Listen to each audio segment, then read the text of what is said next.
In this version of a half-court 2-3 zone defense, we're packing it in.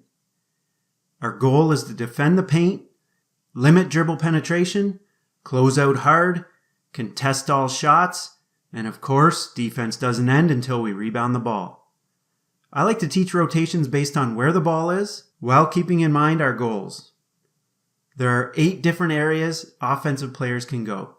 The top, the wings, the corners, the middle, and we'll combine the short corners and low post together for simplicity. Let's look at when the ball is at the top. Against a traditional offense with a point guard, 2 wing players, and 2 post players, one of the corner defenders must step up to guard a wing player. We would prefer 3 to be the one to step up and guard the perimeter, assuming 4 is a post player and a little less mobile.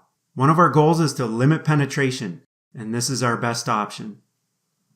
That means our top defenders must communicate with each other.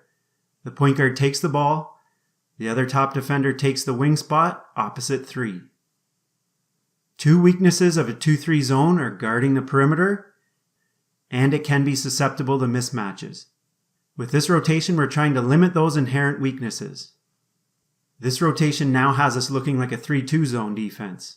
We'll talk about that more later, but this rotation limits one of the best ways to beat a defense: attack the gaps, and make 2 people guard 1 and quickly find the advantages. Attacking gaps is just one way to beat a zone defense.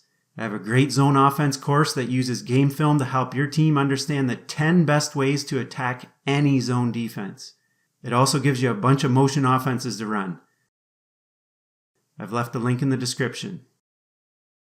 Another weakness of this defense is that the high post tends to be open.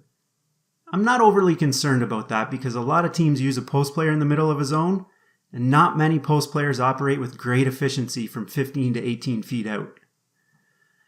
When the offense sends someone to the high post, the other top defender can cheat toward the middle to discourage the pass and still recover to the wing. Remember, we're running this defense most likely because the offense struggles shooting from deep, so we just need enough time for a hard closeout on the wing. Similar principles apply if the offense starts with 4 on the perimeter and nobody on the top. When there's a middle cutter, 5 steps up, 2 shades over to discourage the pass, while remaining at a good closeout distance.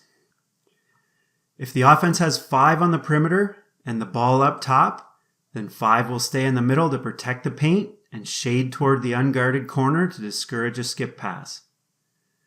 When the ball goes to the wing, the rotations look like this against a 3-out, 2-in offense.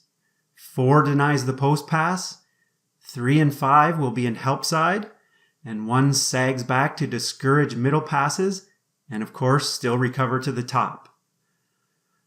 On the ball, we're forcing to the baseline. We do not want middle drives as that's going to break down the zone defense.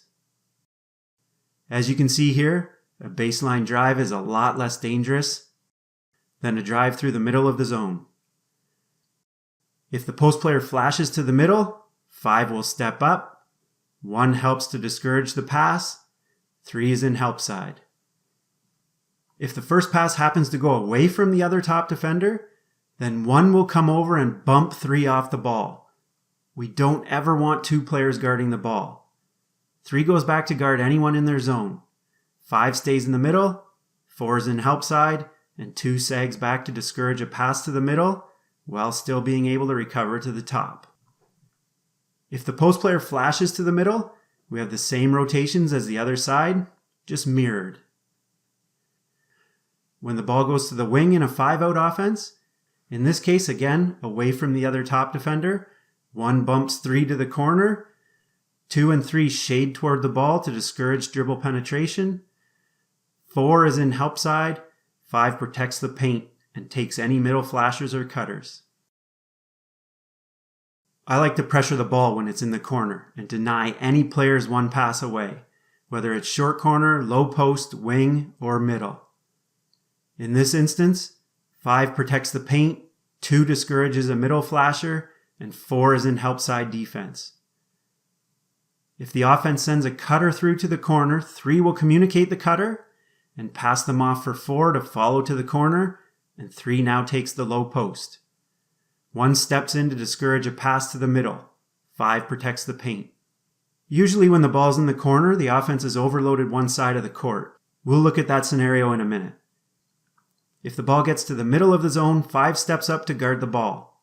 1 and 2 shade toward the ball to discourage dribble penetration. 3 denies the low post. And 4 steps in to discourage that pass as well. Defend the paint. When there's a middle flasher, 5 discourages the pass and 4 remains in help side defense. If the ball gets to the middle, our rotations are to pack it in and discourage dribble penetration. Everyone takes a step or 2 to protect the paint. If the ball is in the low post, depending on the matchup, if the defender needs help, 3 can show and recover to discourage the offensive player from dribbling. There's also the option to double team the ball. Or if the post defender doesn't need help, we can play it straight up, similar to when the ball is in the middle. Everyone take a step or 2 in. You must practice these rotations a ton to ensure they become automatic for your players.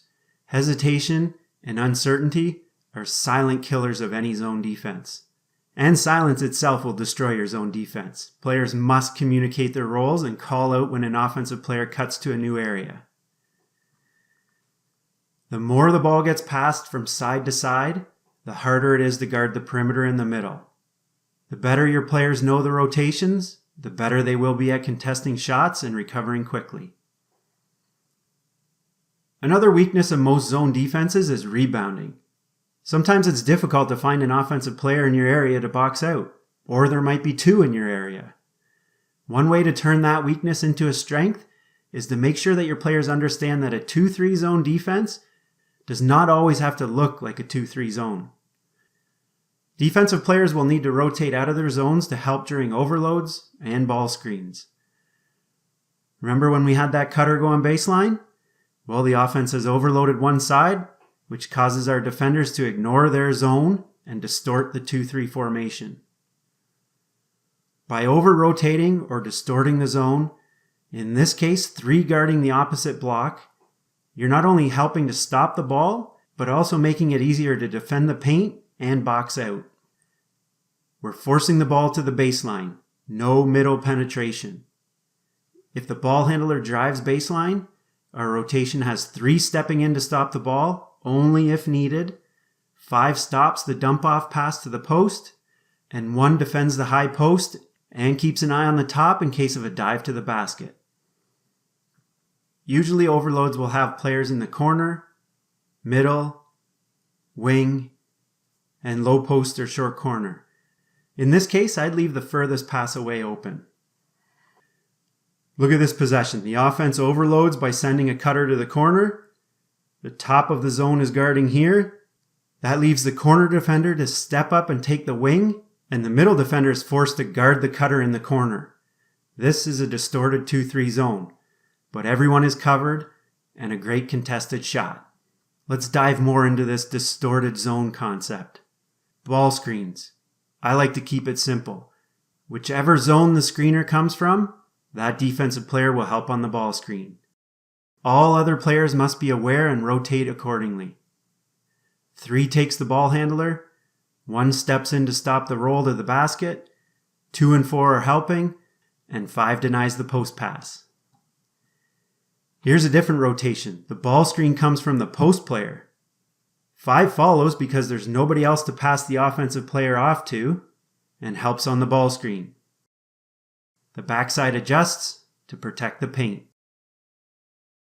Like any zone defense, this one requires a lot of practice and repetition. It's important to run drills or play 5-on-5 to help your players understand the rotations. It's also important for your players to communicate during every single rotation. Again, this takes practice.